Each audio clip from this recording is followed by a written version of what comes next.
Okay, so this is where we're at the moment. About an hour and a half into this tear down, we'll say. Both prop shafts are off, front and rear, and I've everything disconnected from the transfer box at the back.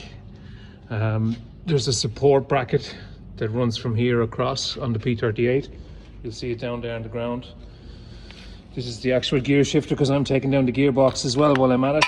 And this is the mount at the base of this support bracket.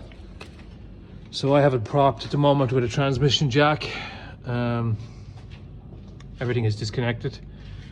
And this is Tamsin's adapter that connects the gearbox to the transfer box. So I'm just gonna disconnect it this side, take the transfer box down on its own, and then after that I'll disconnect. I have most of the bottom gearbox bolts taken out. I'll take them down in two separate pieces because this transfer box, if you're familiar with the BorgWarner, it's a very heavy transfer box. So seeing as I'm on my own, I'll take it down in two parts, but should have it all down around the ground within the next hour or so. So yeah, that's where we're at the moment. Not too bad.